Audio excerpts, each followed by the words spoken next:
Bien, bonsoir Jérôme. Je suis très heureux de t'accueillir à nouveau sur la petite chaîne YouTube d'Espace Marx Aquitaine. Donc pour la sortie de ton nouveau livre, le troisième essai que tu essayes de transformer. Donc je te présente pas, tu vas le faire. Tu vas nous raconter un petit peu qui tu es, puis tu vas surtout nous expliquer un petit peu ce qui t'a motivé pour produire ce nouvel essai. Et puis pour ceux qui ont l'habitude et qui connaissent un petit peu Jérôme, je vous renvoie éventuellement à son précédent interview que nous avions fait il y a maintenant un peu plus d'un an. Deux même, je Deux crois. même, voilà, ouais, mais je vois pas le temps passer, hein. Je suis désolé. Allez, à toi, Jérôme. Bon, eh bien, bonjour à toutes et tous. Donc, bonjour Dominique, et merci à toi de me réinviter, effectivement, pour présenter mon dernier essai qui s'intitule donc Repenser la démocratie ensemble. Donc, c'est effectivement pas le premier essai que j'écris, et en fait, du coup, justement, avant de vous parler vraiment de cet essai, je préférerais d'abord vous parler des raisons qui m'ont poussé à l'écrire. Parce que sur un sujet qui a fait couler autant d'encre que la démocratie, il me semble important de préciser mes intentions. Donc mes raisons sont doubles. En fait, il y a deux principales raisons qui m'ont amené à l'écrire. La première est que ben, je poursuis tout simplement la réflexion que j'ai commencée sur la société, une réflexion qui passe par les 8 points de la culture de la paix et de la non-violence, et que, comme tu l'as dit, j'avais commencé lors de mon précédent essai sur l'éducation. Alors, la culture de la paix et de la non-violence, pour ceux qui ne savent, qui ne sauraient pas, c'est donc un concept qui propose d'agir sur 8 points sociétaux afin de promouvoir une autre société, une société différente, et que j'avais appelé une société de paix lors de mon tout premier essai. Donc là, effectivement, on fait la boucle sur mes 3 essais sur le sujet.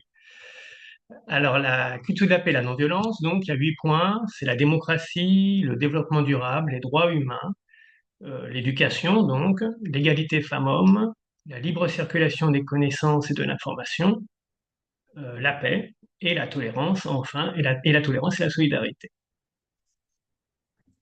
J'ai découvert ce concept grâce au mouvement de la paix il y a une dizaine d'années déjà, et il faisait écho déjà à mes réflexions de l'époque, et donc je les ai intégrées à ces dernières, et je poursuis maintenant ma réflexion dessus, et j'essaye d'avancer petit à petit sur ce vaste sujet.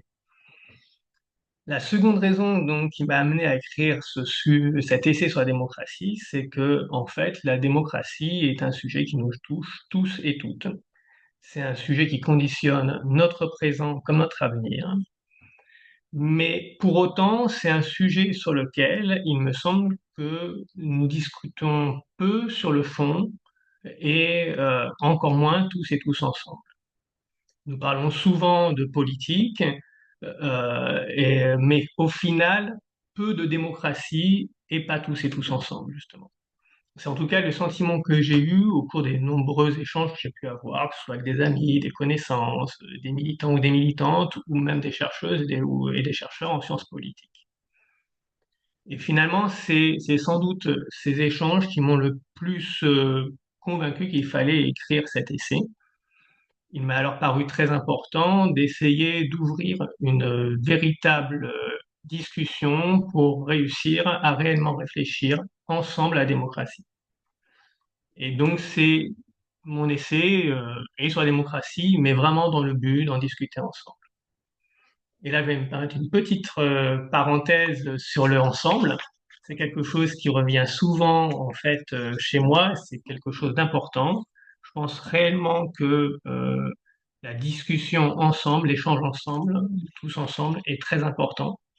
C'est toujours ce que j'ai essayé, ce que je souhaite que mes essais puissent promouvoir. Parce que je pense que s'il doit y avoir une solution au problème que nous traversons, elle passera nécessairement par une réflexion et des actions communes. Et c'est sans doute encore plus vrai lorsque l'on parle de démocratie, puisque lorsque l'on parle de démocratie, on parle du pouvoir du peuple, autrement dit, de vous, de moi. Je referme là cette parenthèse, et pour en revenir au sujet de mon essai, c'est donc une discussion ensemble, mais dans le but, plus précisément encore, de la repenser.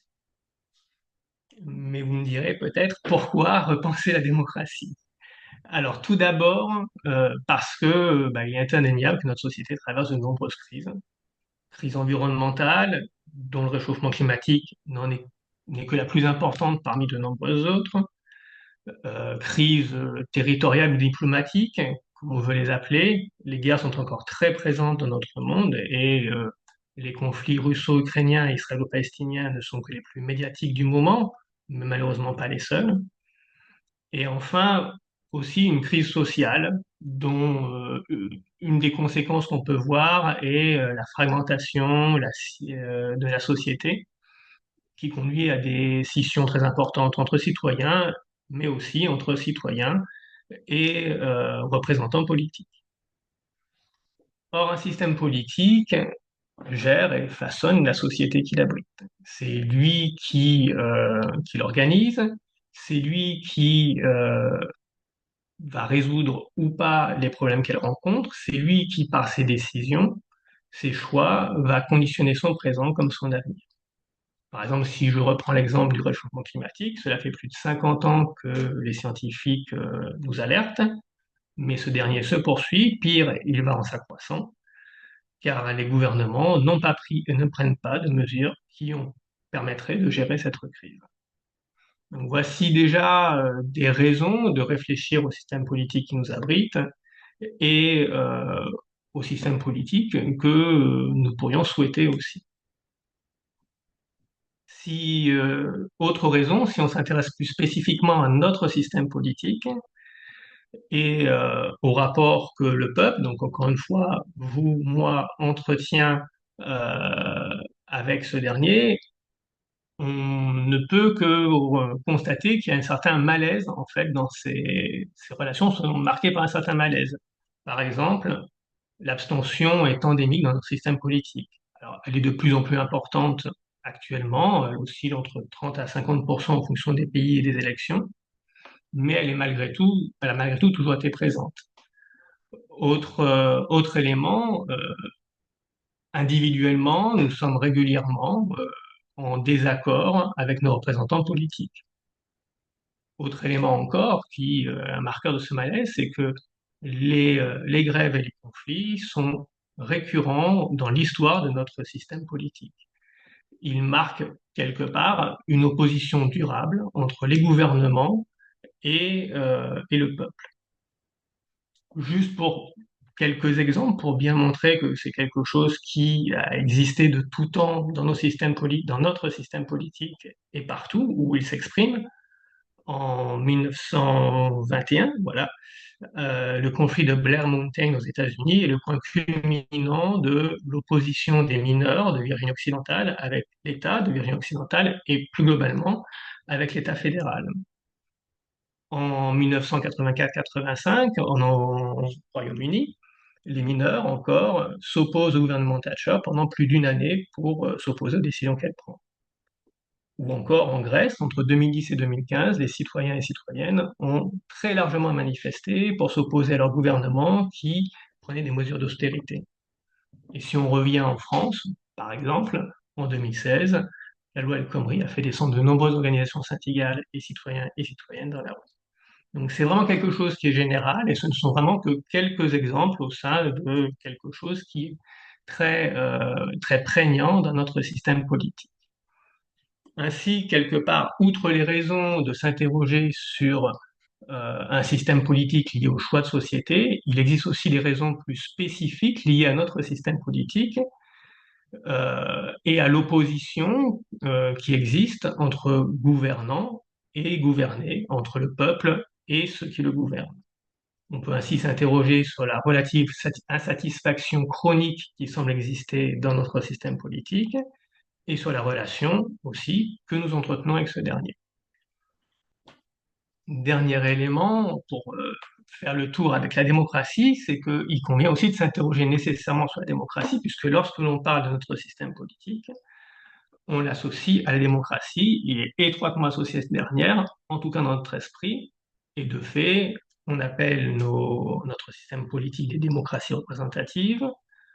Par exemple, le Democracy Index sert à évaluer ces mêmes démocraties représentatives à travers le monde entier. l'ONU définit ces démocraties représentatives, d'ailleurs sous le simple terme de démocratie, comme l'une des valeurs et des principes de base indivisibles de notre société, des Nations Unies, pardon, indivisible et universel, pardon, voilà, il m'a manqué cet élément. Et enfin, de manière générale, si on pose la question, nous-mêmes, nous considérons tous en démocratie, pour peu que nous puissions élire librement nos représentants et représentantes politiques. Donc, au final, finalement, il y a beaucoup de raisons de s'interroger sur notre système politique et sur la démocratie. Et c'est bien toutes ces raisons que j'ai résumées très rapidement ici, qui ont marqué le début de mon questionnement, et qui m'ont incité à m'interroger sur notre système politique, sur la perception que nous avons de la démocratie, et finalement à souhaiter que nous la repensions tous et tout ensemble. Alors, pareil, comment repenser la démocratie? Alors, c'est une question difficile et il sera difficile de refaire ici tout le cheminement que j'ai essayé de mettre en place dans l'essai, donc je vous propose plutôt d'ouvrir un certain nombre d'éléments sur lesquels on pourra discuter par la suite, éléments qui sont des questions jalonnant aussi mon essai. On peut par exemple s'interroger sur le pouvoir du peuple. Qu'est-ce que c'est? Dans notre régime, le pouvoir du peuple, c'est d'élire librement les représentants et représentantes qui nous gouvernent. Mais c'est uniquement celui-là. Mais est-ce qu'on n'en a pas une idée différente? Est-ce qu'on n'imagine pas que le pouvoir politique du peuple est plus important que cela? On peut du coup, dans la foulée, s'interroger sur, essayer de mieux connaître notre système politique. Et là, je vais faire de façon très, très résumée et très lapidaire. En fait, on pourra en discuter par la suite. Notre système politique n'est pas une démocratie. Pourtant, on dit constamment que nous sommes en démocratie, comme je le disais il y a quelques instants. Euh, on le pense, on l'exprime, on est en démocratie. Qu'est-ce qui nous incite à le croire et qu'est-ce qui nous incite à le croire si fermement? On peut, par ailleurs, essayer justement d'apprendre à mieux connaître la démocratie. Et si on revient sur l'idée de pouvoir du peuple, dans ce régime, le pouvoir du peuple est de gouverner directement et non d'élire des personnes qui, elles, vont gouverner à sa place. C'est donc deux notions fondamentalement différentes du pouvoir du peuple. Est-ce qu'on en est bien conscient? Et si on en est bien conscient, ça pose la question, pourquoi on fait cet amalgame entre notre système politique et la démocratie? On peut également s'interroger sur ce que j'appellerais l'impossibilité de dépasser notre système politique. Si je prends par exemple Pierre de Rosanvallon, qui est un éminent chercheur en sciences politiques, il dit notre système politique qu'il est le seul horizon du bien politique. Et finalement, nous-mêmes, en n'en envisageant pas d'autres, on est d'accord avec lui et avec cette affirmation qui est quand même très forte. Mais est-ce que notre système politique, il est véritablement et irrémédiablement indépassable, comme Pierre de Rosanvallon le dit? À ce niveau, je pense qu'il est intéressant de s'interroger aussi sur nos préjugés et leur réalité.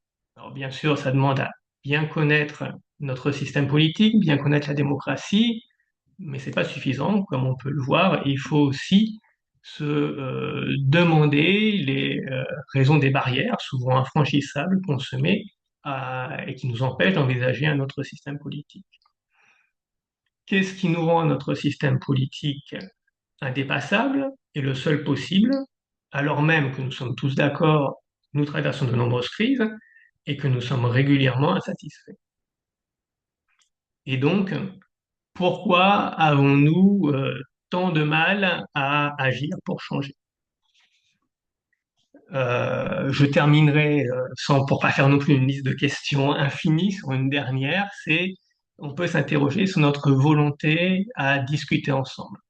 Parce que si on veut être en démocratie, si l'on veut la démocratie, il faut effectivement discuter avec l'autre. Et discuter avec l'autre, c'est aussi accepter qu'il risque d'être une opinion différente.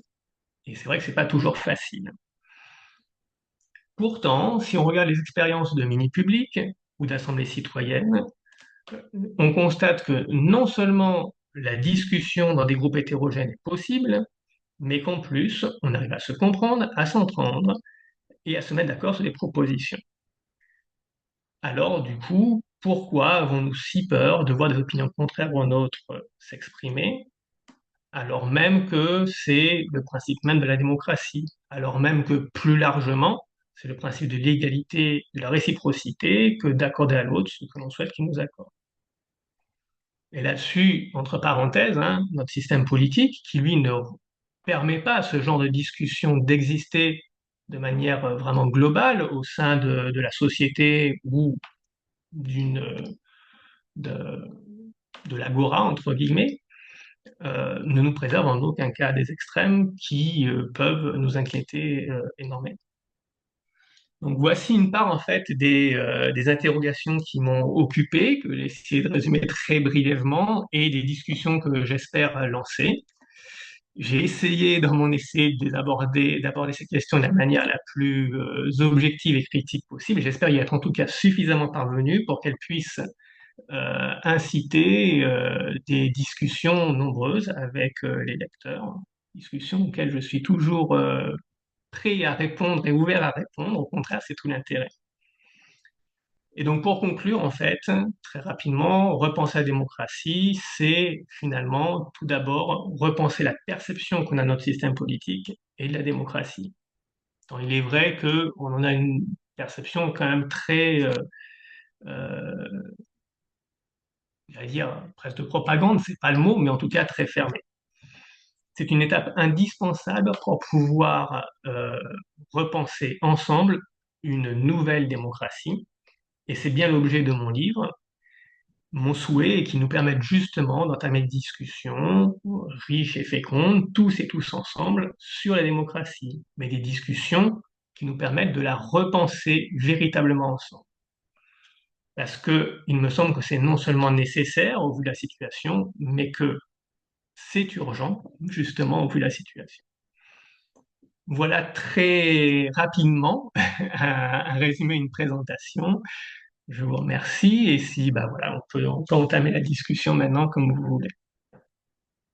Merci Jérôme. Écoute, merci pour cette argumentation très claire et très intéressante. Bon, c'est un chantier sur lequel, effectivement, Espace Marx Aquitaine Bordeaux-Gironde travaille, je dirais, depuis de nombreuses années. Et la façon de l'aborder me semble tout à fait intéressante et utile. C'est vrai qu'aujourd'hui, on a du mal, on met derrière ce terme beaucoup de choses. Il y a la question institutionnelle, il y a la manière dont l'espace politique est organisé, enfin, dont le débat public est organisé. Et effectivement, aujourd'hui, on sent bien que tout ça est à bout de souffle, enfin, au sens de la manière ancienne dont on se représentait et dont ça fonctionnait. Notamment, moi, ce que je qualifie de démocratie représentative. C'est-à-dire qu'on sent bien que la délégation de pouvoir, aujourd'hui, n'est plus à l'ordre du jour. Ça ne veut pas dire qu'elle doit disparaître, mais en tout cas qu'il faut en réinventer les formes et que la nécessité du contrôle, notamment citoyen, doit pouvoir se faire. Mais je ne vais pas développer ce que je pense. Je préfère voir éventuellement sur les personnes qui ont fait l'amabilité, je dirais, de participer à cette soirée, si elles ont d'abord des questions à te poser, sinon je t'en poserai une, bien entendu. Donc parmi vous, Lionel, Patry, César, Guylaine, si quelqu'un a envie, d'abord vous ouvrez votre micro et vous pouvez donner votre avis hein, sur le livre si vous l'avez lu et puis éventuellement poser une question à Jérôme. Je peux, c'est Oui, Jean. vas-y Jean. Bonjour Jean, comment vas-tu? Bonjour, ça va. Donc la présentation est très, très intéressante. J'ai beaucoup aimé une réflexion que je partage, c'est l'ambiguïté du mot démocratie, qui est vraiment un mot fourre-tout. Et je lui préfère celui que vous avez évoqué de pouvoir du peuple. Parce qu'à partir de cette notion de pouvoir du peuple, on peut réfléchir comment un peuple peut influencer, créer les conditions de sa situation et de son avenir. La question là, que je me pose et à laquelle j'ai été confronté dans ma réflexion, c'est celle de la confrontation entre la sphère du politique et la sphère de l'économie. mettant dans la sphère du politique la démocratie, c'est-à-dire les institutions, les référendums, etc. Et d'un autre côté, il y a une sphère un autre pouvoir qui s'est développé dans la sphère de l'économie. Et on assiste aujourd'hui, il me semble que c'est quand même un des éléments importants de la crise, à une domination, à une prise de contrôle de la sphère économique sur la sphère politique. Alors qu'on a connu des périodes où la situation était inverse, notamment du fait que la sphère économique n'avait pas la force et la puissance que nous le connaissons aujourd'hui. Ça, c'est un premier élément. Comment vous voyez cette interférence entre la sphère politique économique et donc les répercussions sur la réflexion qu'est la vôtre de la démocratie. La deuxième chose, c'est que, mais un peu à la lumière, quand vous dites de repenser, et Dominique le disait à l'instant à propos de la démocratie représentative, je crois qu'il ne faut pas avoir peur de se réinterroger sur tout ce qui peut nous sembler évident aujourd'hui. Voilà. Et une des réflexions, il y a la représentation. Alors, je ne sais pas si je me trompe, si ce n'est pas celui qui dénonçait quand les Anglais, les Britanniques ont élu leur représentant. Je ne sais plus si c'est Jean-Jacques Rousseau qui le dénonçait en disant qu'ils sont libres le jour des élections et sont esclaves pendant 5 ans. Donc la représentation est à interroger.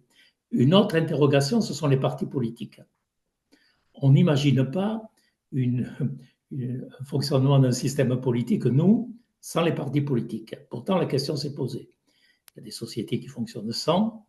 J'ai été très intéressé aussi dans la lecture d'un ouvrage que j'avais acheté auprès d'Esparce Marx sur Jefferson et Madison, sur la construction de la constitution états-unienne, où la grande préoccupation des fondateurs, c'était comment ce pouvoir extraordinaire que l'on donne au peuple, comment il peut ne pas être monopolisé par un groupe ou par un individu. C'est-à-dire comment on ne retombe pas dans les défauts de la monarchie notamment. Mais il posait la question aussi d'un groupe. Comment un groupe ne pouvait pas imposer, à travers cet outil démocratique qui était le pouvoir du peuple, ne pouvait pas imposer sa loi. Et sur le parti, ce que j'ai découvert aussi qui est intéressant, c'est que la position de Washington, qui était contre les partis, qui ressemble beaucoup à la position de De Gaulle vis-à-vis des partis politiques, à savoir que les partis sont des instruments de division. Ils ont une vision idéale de la société qui doit être unie sur une terre, sur un hymne, sur une nation, etc. Et ils considèrent que les partis politiques sont des éléments de division. Voilà. Et ils s'interrogent, enfin Washington s'interroge en particulier, tout en reconnaissant en définitive qu'on ne peut pas faire à 100, mais ils s'interrogent quand même sur le bien fondé des partis. Voilà deux types de réflexions. Écoute, Jérôme, à toi. Alors, oui, alors, il y a beaucoup de choses, effectivement, sur... alors, d'abord, pour reprendre dans l'ordre, sur l'interrogation des sphères politiques et économiques qui, effectivement, après, il y a un élément d'interaction et de domination éventuelle. Ça rejoint un peu, quelque part, l'idée des partis politiques et du contrôle du système politique pour que justement il se retrouve pas euh, qu'il n'y ait pas une mainmise sur lui. Et effectivement, il y a eu beaucoup d'éléments qui ont été faits au moment de la création, alors des démocraties représentatives que dès à présent je vais préférer appeler gouvernement représentatif parce qu'en fait c'est ainsi qu'ils étaient nommés au départ pour essayer de d'éviter le contrôle et la mainmise. Alors, effectivement, leur premier objectif, c'était de ne pas retourner au despotisme, mais effectivement de groupe aussi. Et donc, il y a différents éléments qui ont été mis en place, comme ça a été dit. Donc, il y avait l'Assemblée. Aux États-Unis, il y a eu l'idée justement de la Cour suprême, dont l'équivalent en France pourrait être le Conseil constitutionnel, on pourrait dire. Mais il y avait effectivement une vraie préoccupation à cette époque-là, à ce moment-là, de tenter de préserver contre un groupe de pression.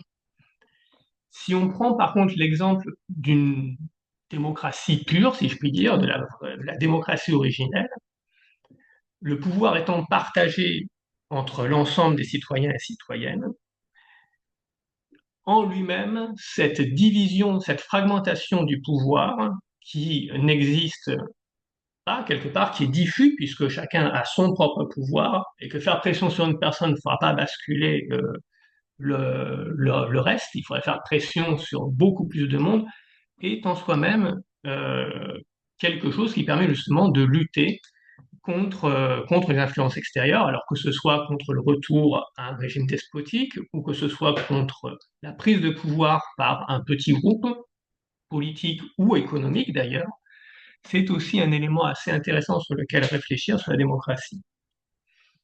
Et juste, oui, pour revenir sur effectivement la représentation, je pense qu'effectivement, cela fait partie des choses sur lesquelles faudrait sans doute remettre en question. Je pense qu'il faut remettre en question parce qu'à l'origine, c'est pas le principe d'une démocratie et c'est très difficile de nos jours, après presque 2 siècles et demi de gouvernement représentatif, de repenser cet élément, surtout que c'est un système dont on nous a dit, et qui par ailleurs nous a permis de sortir du despotisme, et dont on nous a dit qu'on avait un certain pouvoir du peuple là-dessus. Donc oui, je pense qu'il y a beaucoup à repenser de discussions ouvertes là-dessus. Lionel, Oui, merci. Alors, moi, j'ai eu le plaisir de lire le livre de Jérôme.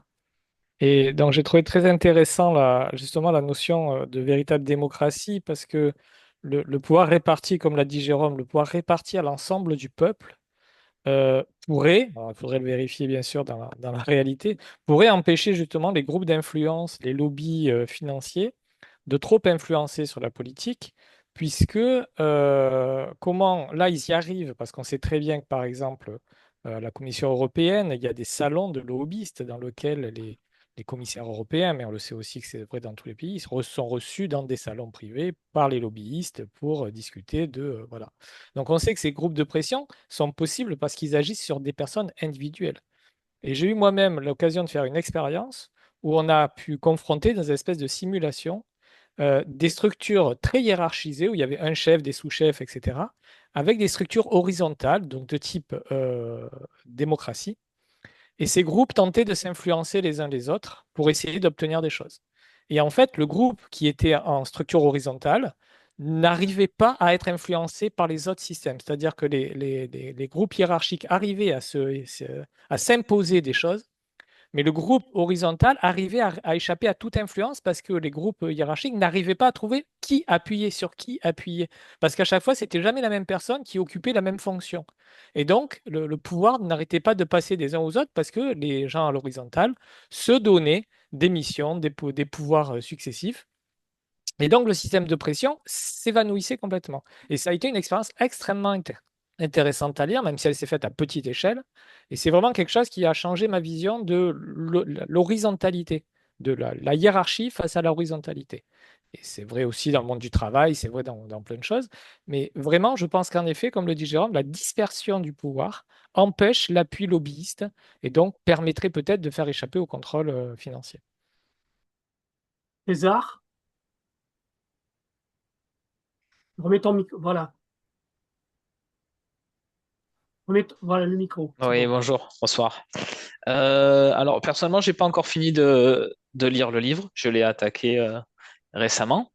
Mais une des premières choses que j'ai notées, en fait, c'est quasiment au tout début, c'était par rapport au mandat qui est donné à nos représentants et qui est, en fait, c'est un des rares contrats qu'on a dans lequel une personne peut faire ce qu'elle veut de ce contrat, en fait. C'est-à-dire que moi, si je suis embauché demain quelque part, j'ai une mission et je suis tenu à cette mission.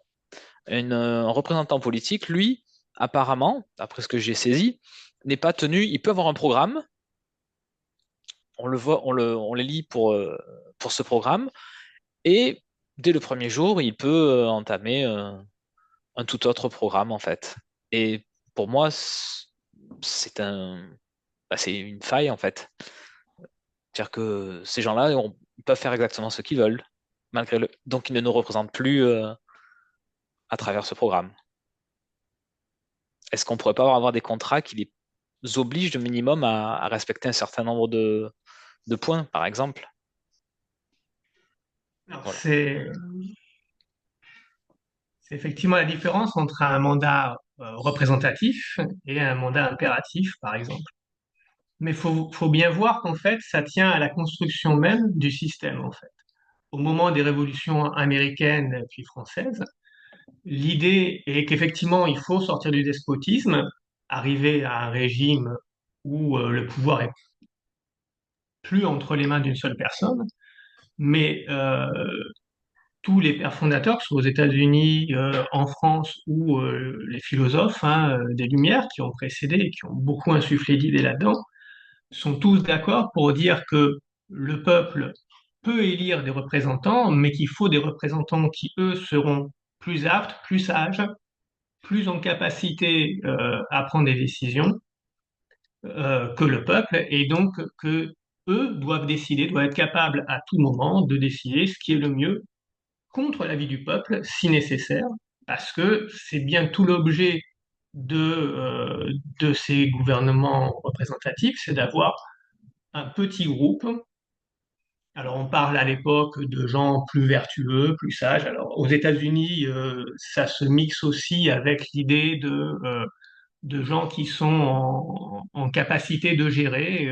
Donc, on parlait plutôt de propriétaires terriens importants à l'époque. Mais si on fait la translation de nos jours, on va dire que Donald Trump est quelqu'un qui est un financier, donc qui a des entreprises qui seraient capables de mieux gérer, de mieux comprendre la situation. Donc il y a quand même cette idée derrière très forte que le peuple est en capacité de décider qui le représente, mais pas en capacité, in fine, de gouverner. Et donc il y a vraiment quand même cette scission-là très importante entre démocratie, telle que on l'a toujours considérée jusqu'au 19e siècle, donc la démocratie athénienne, et les gouvernements représentatifs. J'aimerais de réfléchir à une question. Euh, je crois qu'on a atteint, on a pendant longtemps conçu effectivement la représentation politique, personnellement, je pense, de manière très élitiste, c'est-à-dire avec l'idée que finalement, le peuple, certes, c'est lui qui normalement devrait décider, agir, organiser sa vie, mais finalement, pendant très longtemps, on a pensé que c'était des êtres plus compétents ou des personnes ou des groupes plus compétents qui, même y compris à la Révolution française, y compris à la Révolution française, on a adjoint à la notion de citoyenneté le fait d'être un homme et puis en plus d'être propriétaire, hein, c'est-à-dire que n'avait le droit de voter et de décider donc que ces personnes-là. Aujourd'hui, on a enfin gagné dans les années 45-50 le droit de vote pour l'ensemble des acteurs de la société. Et plus récemment, on a donné ce droit de vote à une partie de la jeunesse jusqu'à l'âge de 18 ans. Donc la question, moi, après, elle va au-delà de ça, de qui vote, etc. C'est quel type, et tu l'as évoqué d'ailleurs dans le titre, dans l'évocation de ton livre, dans quel type de société on a envie de vivre et quel type de société on a envie de construire. Aujourd'hui, si on veut faire place à tous les individus qui composent notre société, notre planète, ça veut dire que quelque part, aucun d'entre nous n'a le droit de s'arroger la décision de la société dans laquelle on va vivre. Et que, bien entendu, c'est quelque chose qu'il nous faut construire en commun.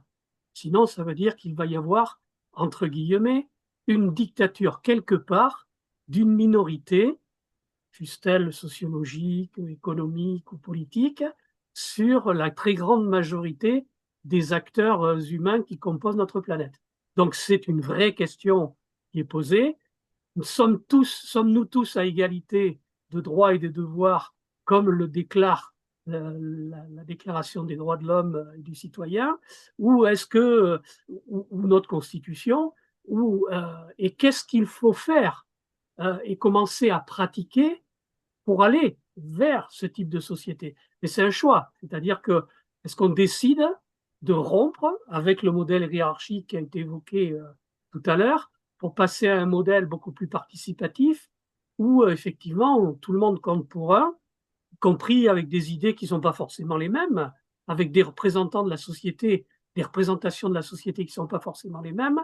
Mais si l'on veut vivre ensemble et si l'on veut vivre tous ensemble sans marginaliser une partie de la société ou des individus, ça veut dire qu'à un moment donné, il faut qu'on construise les conditions humaines et politiques de se vivre ensemble, c'est-à-dire il va falloir se donner des institutions à la hauteur de cet enjeu humain et politique. Bon, j'en arrête là, mais je pense que tu as bien senti et saisi ce que je voulais évoquer comme questionnement. Oui, et je pense que c'est vraiment quelque chose de très intéressant. Effectivement, le modèle dominant, hein, dans l'histoire humaine, c'est effectivement un modèle très hiérarchisé. Et encore une fois, en dehors d'une petite période où on a inventé la démocratie, on est toujours sur un système très soit despotique, soit oligarchique. Et ce qui est très intéressant, en fait, c'est que même récemment, hein, à notre époque, comme je le disais tout à l'heure, sur ce qu'on appelle des mini-publics ou les assemblées citoyennes, la plus connue pour nous, l'Assemblée citoyenne sur le climat, ce sont des gens qui ressortent, qui sont par essence différents, euh, et pour autant qui arrivent extrêmement bien à discuter ensemble et à produire des décisions communes, où même ceux qui ne sont pas d'accord, du coup, ont accepté la décision parce qu'ils ont eu l'occasion de s'exprimer, de défendre leur idée, voire de changer d'avis ou pas, hein. On ne va pas tous changer d'avis, mais malgré tout. Et c'est ce qui est quand même très intéressant. Et ça marche très bien, les décisions sont plutôt bonnes. C'est aussi c'est organisé par de l'intelligence collective, hein, très souvent. Et, et très honnêtement, c'est assez surprenant quand on le voit fonctionner. Je pense que tout devrait nous inciter à essayer de- justement de laisser chacun s'exprimer.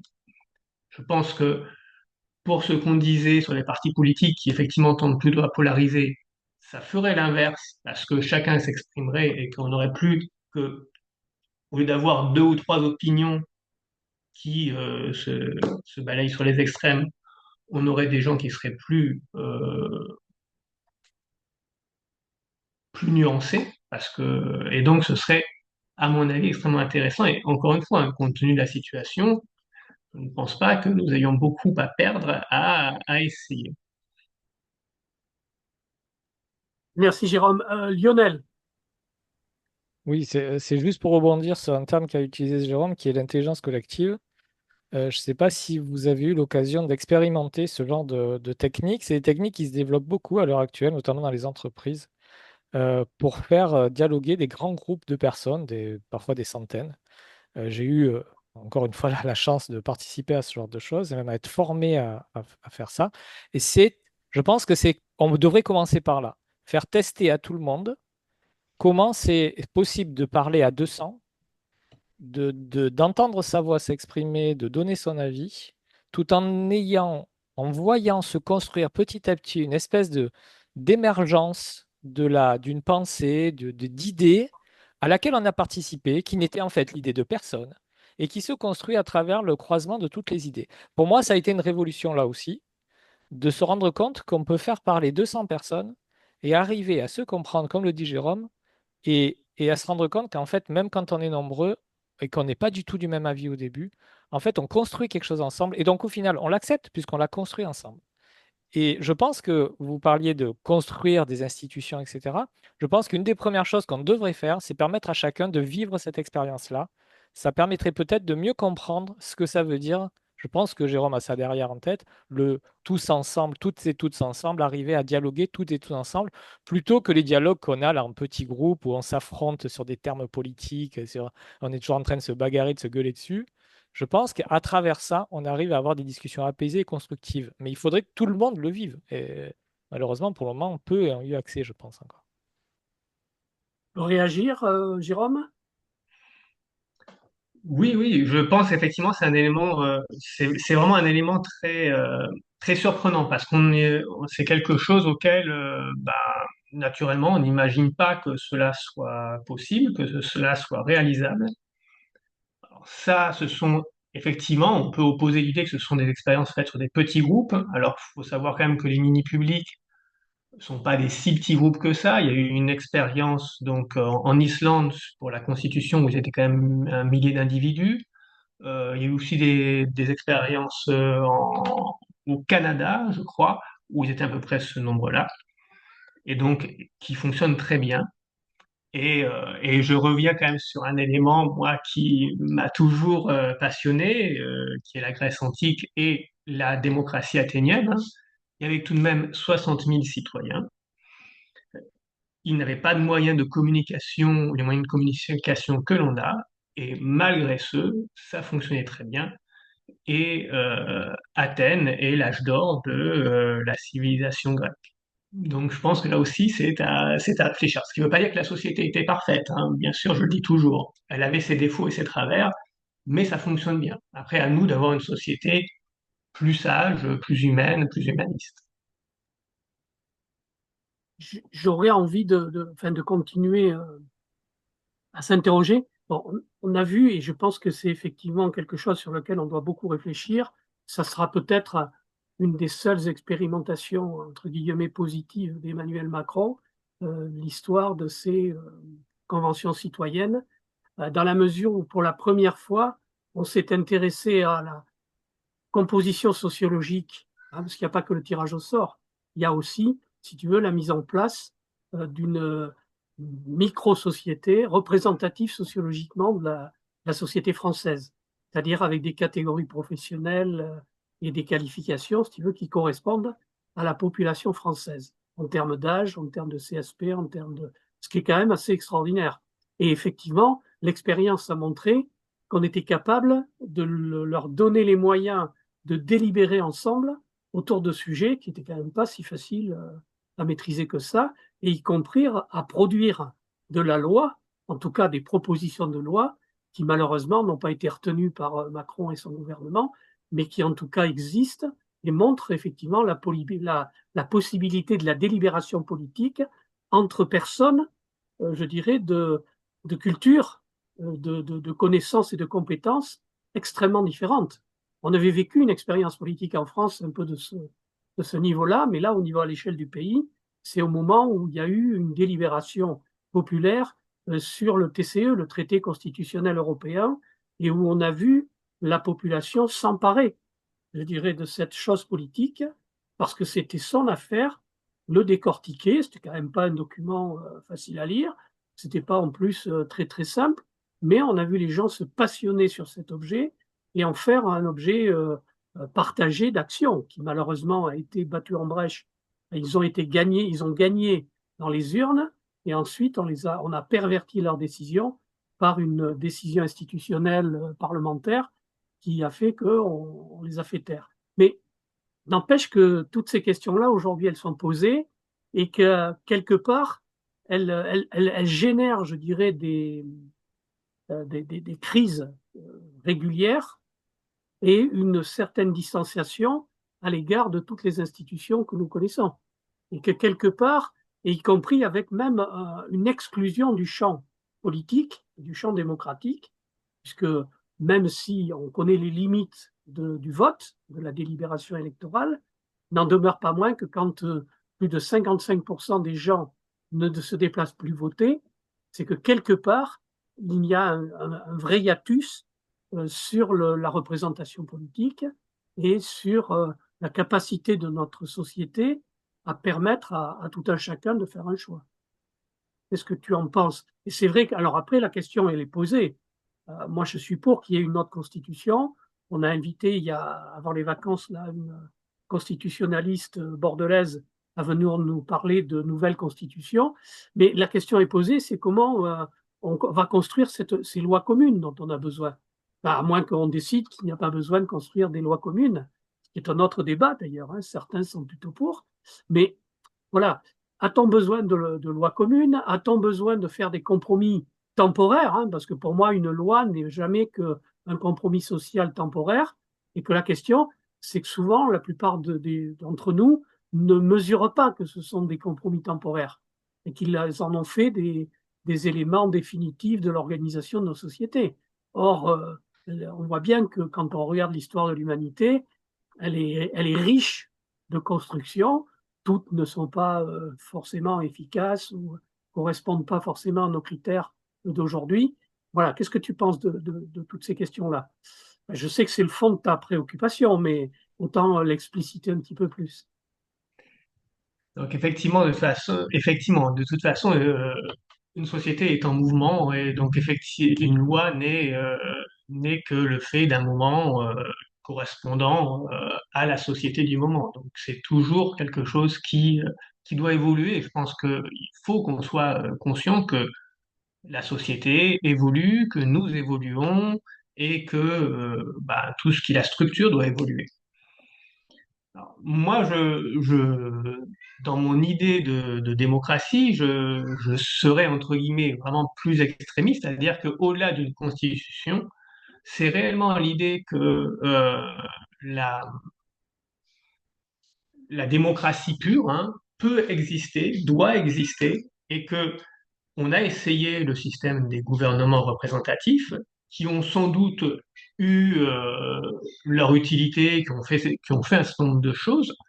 Je ne suis pas sûr qu'il soit adapté aujourd'hui encore à la situation. D'ailleurs, on constate qu'on a des problèmes globaux et même dans le système lui-même.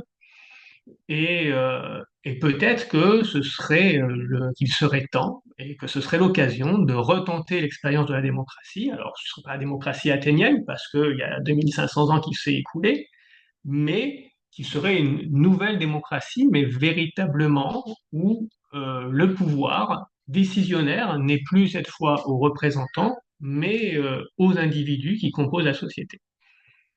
Je pense réellement que ça aurait un pouvoir salvateur parce que effectivement, et dans la discussion qui serait ouverte, et dans l'acceptation justement de la mouvance des lois, dans l'expression de chacun pour les proposer et les constituer, cela, à mon avis, serait extrêmement intéressant pour la société.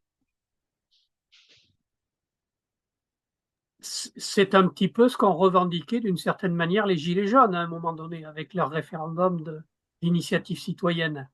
Comment tu as vécu les choses à ce moment-là? Euh, que, euh, que l'idée du référendum, d'ailleurs, très souvent, hein, il y a eu l'idée aussi de démocratie délibérative qui a existé, participative, que moi, le bémol que je mets à ce genre de choses, c'est que elles s'inscrivent malgré tout dans un système politique qui, par essence, donne le pouvoir à quelques-uns parce qu'ils sont censés être plus aptes à décider. Et que donc, dire que malgré tout, on veut reprendre ce pouvoir me semble pas forcément cohérent parce qu'on peut vouloir le reprendre.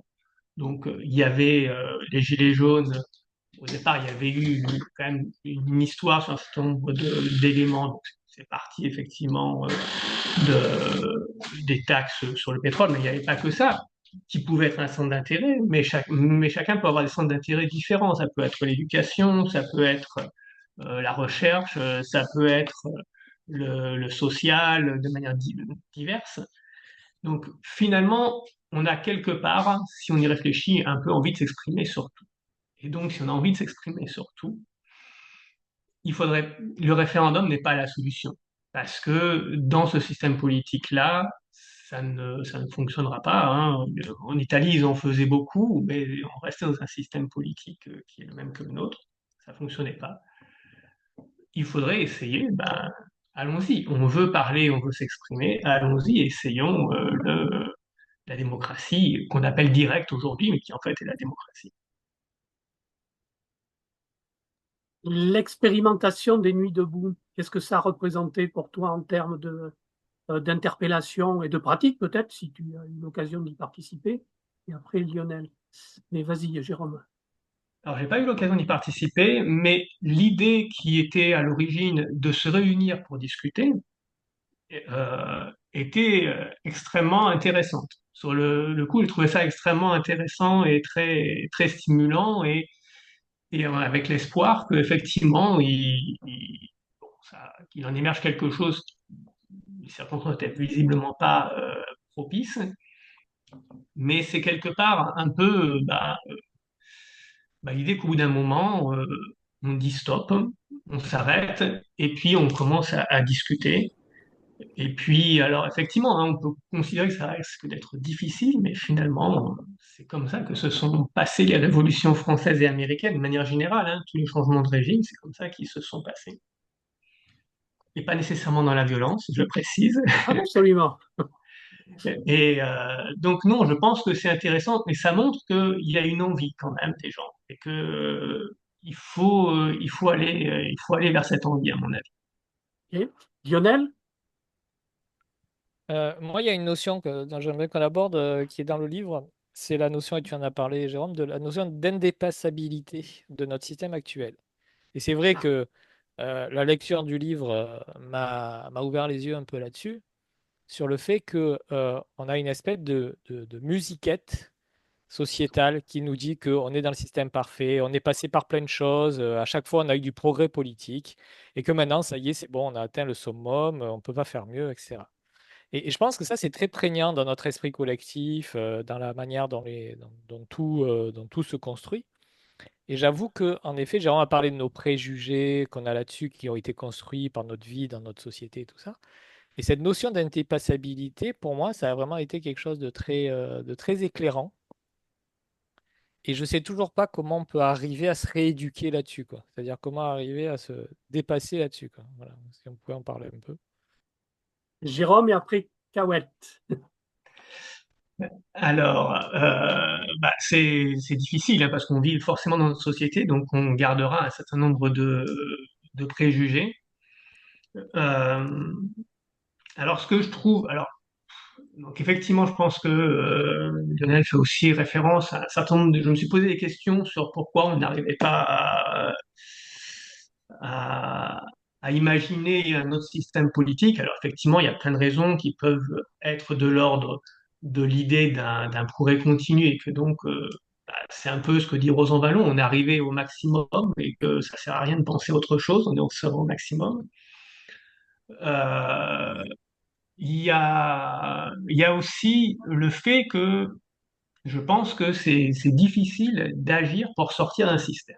Et alors là, si je puis dire, je vous recommande la Boétie et son livre La servitude volontaire, qui est merveilleusement d'actualité, je trouve, et, euh, et qui nous montre à quel point c'est compliqué de dépasser le cadre dans lequel on est, alors que quelque part, c'est très facile.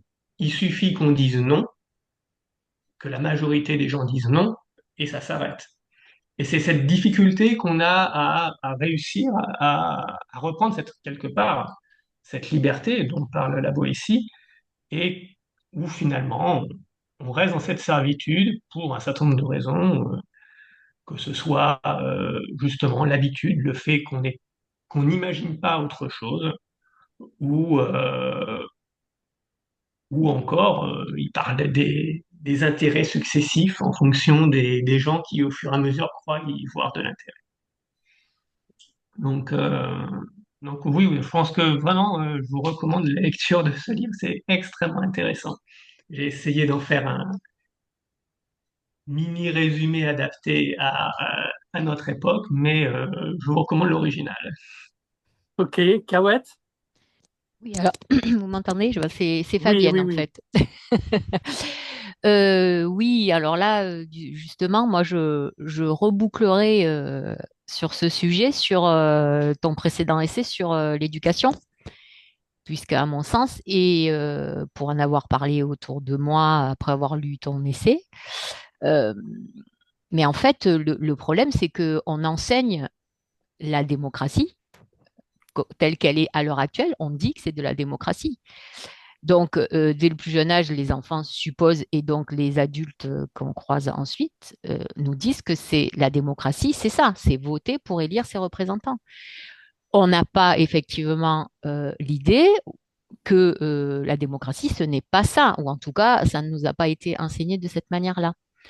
Donc, forcément, moi, il me semble que le premier levier pour essayer d'enlever les freins qu'on a à vouloir aller contre, parce que c'est très difficile de pouvoir dire non, là je suis d'accord avec toi, mais quand on suppose que ce qu'on appelle la démocratie est vraiment la démocratie. C'est-à-dire qu'on est en train de se dire, je veux aller contre quelque chose qui est reconnu comme étant la chose la plus intéressante, la plus éthiquement la meilleure, on va dire. Voilà. Or, quand on lit ton essai et qu'on se rend compte que on n'est pas en démocratie, déjà, c'est plus facile de dire non. Parce qu'on se rend compte que non, on ne nous demande pas notre avis et que ça pourrait être autrement. Donc, à mon sens, alors évidemment, je suis l'enseignement, donc.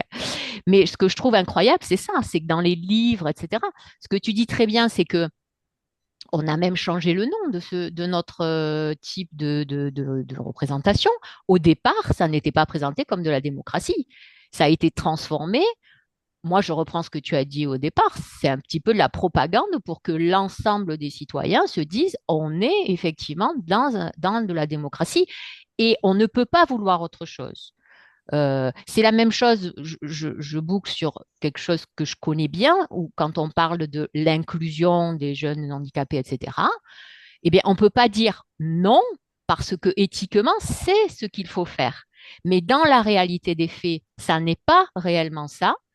Et donc, quand on est dans la réalité des faits, là, on peut dire non. Mais c'est compliqué parce que si on dit je ne suis pas d'accord, alors avec la démocratie telle qu'elle est actuellement, ou avec l'inclusion, moi, dans mon sens, ben, éthiquement, c'est pas entendable, effectivement. Donc, dans un premier temps, moi, je pense qu'il faudrait revoir les manuels d'histoire, revoir les enseignements pour que soient vraiment bien définis les différents régimes possibles. Et ça ne veut pas dire que les gouvernements représentatifs sont despotiques, etc., mais savoir dans quoi on est et qu'on n'est pas dans de la démocratie et qu'on pourrait essayer la démocratie. Voilà. Enfin, c'était ce que je voulais Merci, dire. Jérôme. Bah oui, je ne vais pas renier mon précédent essai sur l'éducation. Bien sûr que l'éducation est un levier énorme. Alors bon, et que Pardon. Jérôme, remets ton son, pardon, oui, c'est excuse-moi. bon, pas de souci. Donc, mais ce levier de l'éducation dépend aussi bah, du système politique et de nous. Donc, malheureusement, enfin, c'est quelque chose qui doit être travaillé de concert. Et là, je reprendrai un peu l'idée de la culture de la paix et de la non-violence. En fait, le problème, c'est qu'on ne peut pas agir sur un point, il faut agir sur tous les points ensemble, parce qu'ils sont interdépendants en fait, et que ils sont interdépendants parce que c'est entre guillemets le maillage qui forme la société. Et, euh, et donc oui, c'est difficile. J'ai pas de solution miracle malheureusement, si ce n'est essayer de discuter ensemble et par l'échange au fur et à mesure, hein, de proche en proche, peut-être réussir à vraiment, là pour le coup, arriver en démocratie. Mais oui, je pense que à part cette solution-là, je n'en vois pas. Et donc pareil, peut-être que si on arrive un petit peu en démocratie, on changera un petit peu les programmes et qu'au fur et à mesure, il y a des choses qui vont s'auto-entraîner, s'auto-bonifier, si je puis dire. Juste une petite réflexion que je vous livre comme ça dans la discussion et dans l'échange. Je veux dire que à l'époque de Spartacus, ou à d'autres époques de l'histoire de l'humanité, D'ailleurs, j'invite à relire l'essai sur la caverne de Platon. Euh, Quand on est dans une situation donnée, on a du mal à imaginer qu'on peut faire autre chose et la dépasser. Donc, c'est ce que tu disais à propos de l'essai de la Boétie, hein, sur la servitude volontaire. Dépasser le système dans lequel on est, ça suppose évidemment d'expérimenter, c'est-à-dire d'expérimenter soi-même ou collectivement des pratiques démocratiques ou des formes de délibération ou des formes de décision qui montrent que ce que l'on met en œuvre aujourd'hui ne répond plus aux besoins de la société d'aujourd'hui. C'est-à-dire la question, c'est pas simplement une question de représentation, c'est une question de nécessité humaine. C'est-à-dire qu'on sent bien que le monde d'aujourd'hui, pour continuer à se développer et à sortir, je dirais, des ornières dans lesquelles on se fourvoie, sur le plan économique, sur le plan éthique, sur le plan international, sur le plan climatique, on voit bien qu'on a besoin que justement le pouvoir des gens, le pouvoir des peuples, le pouvoir des citoyens puisse se manifester d'une autre manière qu'il ne se fait aujourd'hui. Il y a trop de monde qui est silencieux, y compris par rapport à sa propre situation. Et que la question, c'est comment on peut aider, et je trouve que ton essai permet de libérer un peu d'énergie pour justement aller dans cette direction-là, sans forcément imaginer que ça va passer par un grand soir, du style électoral ou social. Je pense que là, on a affaire à des choses profondes qui s'attaquent à des pratiques humaines et sociales qui ont de la profondeur historique. Hein, c'est pas, je veux dire, c'est pas un petit détail, c'est vraiment quelque chose de profond. On sent bien que l'humanité a besoin de refaire société, hein, a besoin de se reconstruire des relations dans tous les domaines, et que, évidemment, cette question du pouvoir de faire, du pouvoir d'agir, du pouvoir de décider, ça se pose partout dans la société.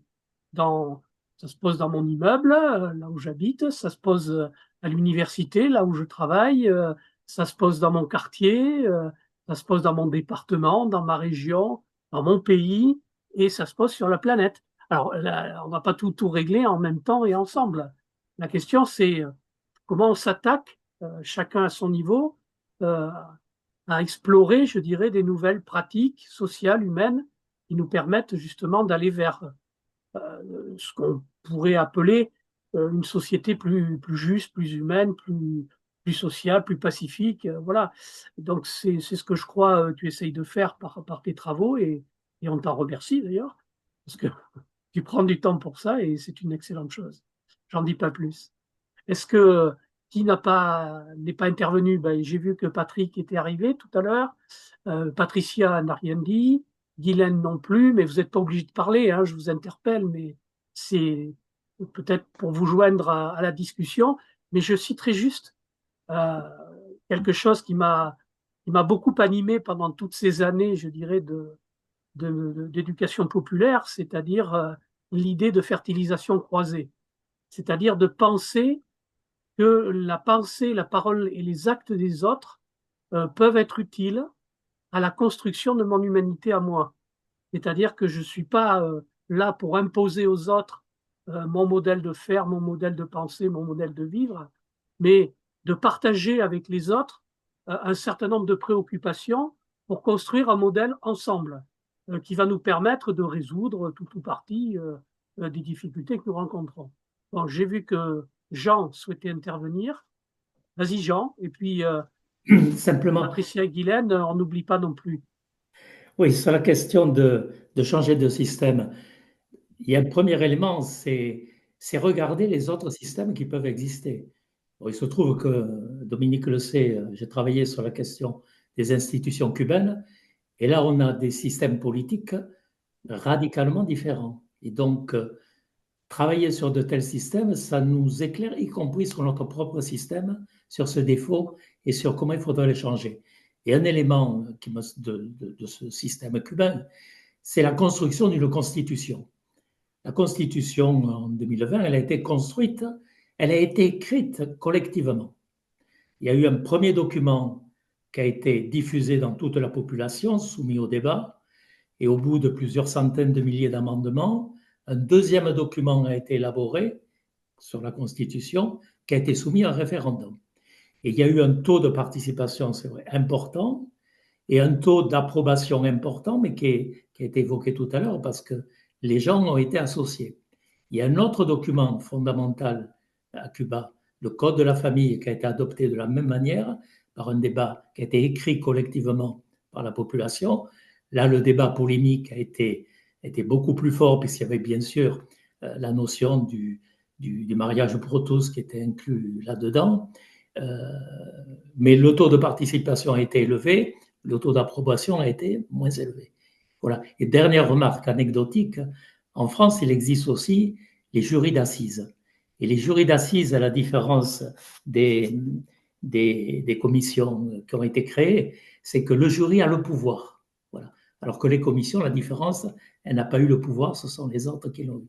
Mais les jurys d'assises, il y a beaucoup de constructions qu'on hérite de l'histoire, comme celle-là. Mais il y en a d'autres, hein, à travers des droits d'usage qui existent dans notre société, qu'il faut aussi revisiter pour donner un peu plus de crédibilité à une alternative au système politique que nous connaissons. Si, Jérôme? Je trouve que c'est effectivement c'est très intéressant et c'est l'illustration parfaite de ce que tu dis aussi, Dominique, c'est-à-dire que par la discussion, on apprend des choses, on apprend des points de vue, on, euh, on échange et c'est forcément intéressant au final pour évoluer, pour trouver aussi des contre-arguments, mais dans tous les cas, c'est extrêmement enrichissant. Et effectivement, pour reprendre les jurys d'assises, qui sont quand même un cas assez exceptionnel, je trouve, on va tirer au sort des citoyens pour décider du sort d'autres citoyens. Qu'est-ce qu'on peut trouver de plus, quelque part, important, de responsabilité la plus lourde? Et pourtant, on le fait sans se poser de questions. Et même, disons-le, ces jurys fonctionnent extrêmement bien. Donc je pense que là aussi, effectivement, hein, voir ce qui se passe, que ce soit chez nous ou ailleurs, euh, que ce soit dans l'histoire ou le présent, est toujours intéressant.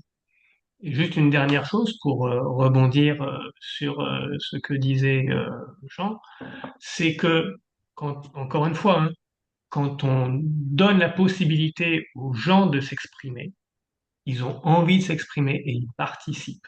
Après, qu'ils soient tous d'accord ou pas, c'est pas la question, hein. On peut être que 51% à être pour et 49% à être contre, mais si tout le monde a eu envie de s'exprimer, déjà, je pense que d'un point de vue de la société, on a tout gagné parce que au lieu de la scission et de la dissension, on a quelque part la paix sociale parce que tout le monde s'est exprimé et tout le monde a eu l'opportunité de dire ce qu'il avait à dire.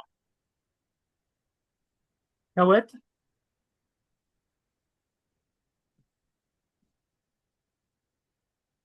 Ouvre ton micro.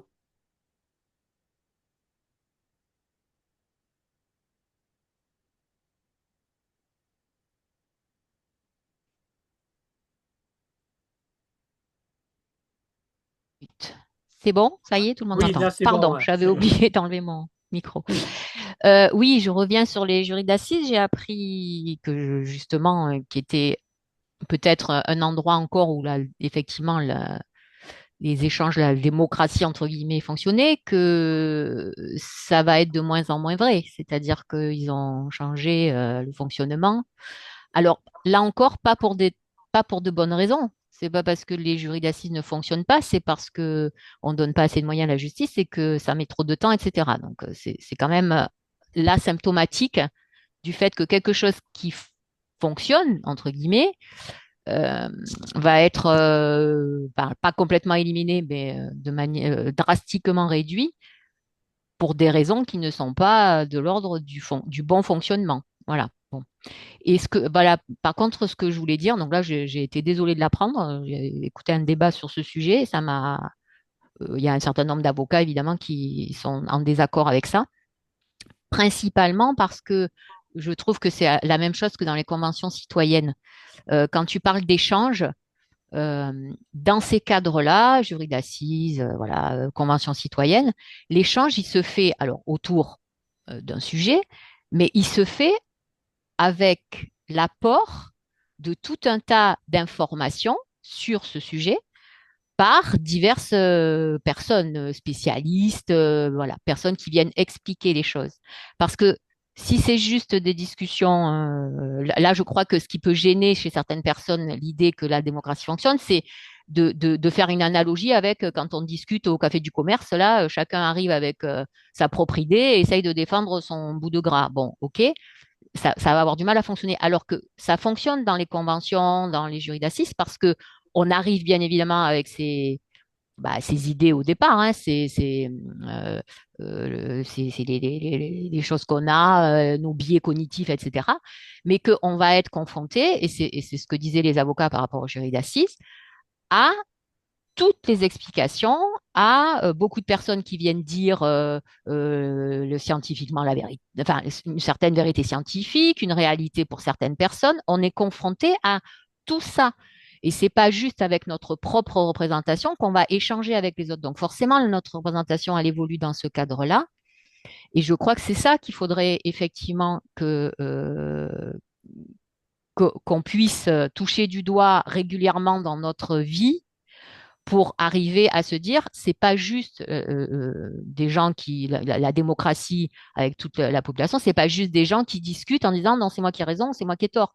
C'est aussi parce qu'on discute autour de sujets avec des informations qui vont nous permettre d'évoluer, de réfléchir, d'accepter peut-être que à l'heure actuelle, ce que vous disiez tout à l'heure, bah, c'est peut-être cette solution-là qui est la meilleure, mais ça pourra évoluer par la suite. Voilà. Donc, je crois que c'est ça qui, dans la tête des gens, ils se disent, si c'est parce qu'à l'heure actuelle, c'est ce qui se passe au niveau des échanges partis politiques. Ça s'appuie que sur des raisons idéologiques et du coup, chacun arrive en disant, moi, je sais ça. Et du coup, on n'a pas, enfin, il n'amène pas d'informations réelles sur le sujet. Voilà, hein, on parlait du réchauffement climatique. Il y a une réalité scientifique. Les scientifiques posent des réalités.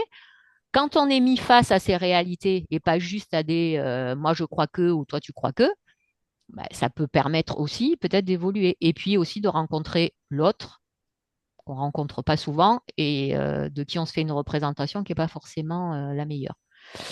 Voilà, je pense que voilà, si on était confronté à ce genre d'échange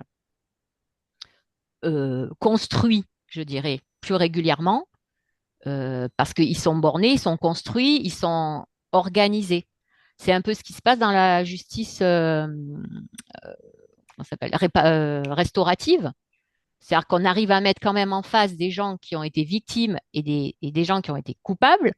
Et on arrive à voir qu'à la fin, mais ces personnes-là, ils se comprennent, enfin, ils arrivent à dépasser certaines choses, mais parce que c'est construit, parce qu'on amène de l'information, parce que, voilà. Et c'est ça qu'il faudrait qu'on arrive à comprendre, enfin, peut-être à se dire que c'est possible, ça.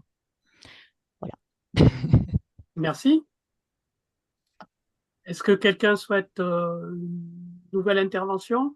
Petite information, juste pour vous dire que, en fait, cette soirée, sans le vouloir, hein, parce que c'est pas du tout ce qu'on avait envisagé, euh, est en train de préparer, je dirais, d'être une avant-première de nos travaux de décembre qui vont pendant une semaine. C'est un petit séminaire qu'on organise et dont le titre cette année s'appelle Savoir au pluriel, pouvoir au pluriel et démocratie pour une transformation révolutionnaire de la société. Donc j'espère d'ailleurs, Jérôme, au passage, que tu nous y feras une petite contribution à partir des travaux de ton livre.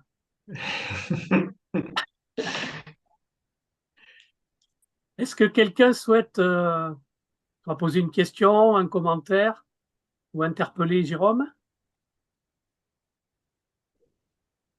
Ça fait presque 1 heure et demie hein, qu'on discute, ce qui est pas mal. Hein, Guylaine, non, pas trop. Patricia, Patrick, Marc. Vas-y Lionel. excusez-moi, je suis beaucoup intervenu, mais peut-être une dernière. Non, c'est pas Euh, grave. Moi, il y a la notion de l'autre. Je trouve que la manière dans le livre, Jérôme parle de l'autre, c'est très intéressant parce qu'en effet, quand les quelques échanges que j'ai eus après avoir lu ce livre avec d'autres personnes et quand on parle de démocratie, il y en a qui disent oui, mais ce groupe-là, je les verrai pas diriger. Et c'est toujours un autre groupe. Et donc, c'est un peu quand on dit on est le CON, on est toujours le CON d'un autre.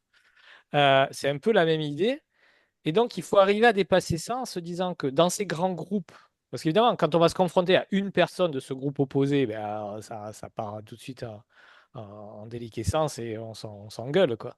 Mais quand on est dans ces grands groupes, comme disait Fabienne, euh, on n'est pas dans la même situation. Et donc, cet autre qu'on ne voyait pas du tout être en capacité à avoir, il me semble que c'est là qu'on peut commencer à se dire, ah mais non, mais en fait, c'est pas ce que je croyais, quoi. Les idées qu'ils ont, c'est pas ce que je croyais. Et peut-être qu'il y a moyen de comprendre pourquoi ils les ont et comment on peut les rassembler pour faire quelque chose ensemble. Et je trouve que dans le livre, c'est très très bien écrit, cette réciprocité. Donc, je ne sais pas si Jérôme a un commentaire là-dessus. Vas-y, Jérôme.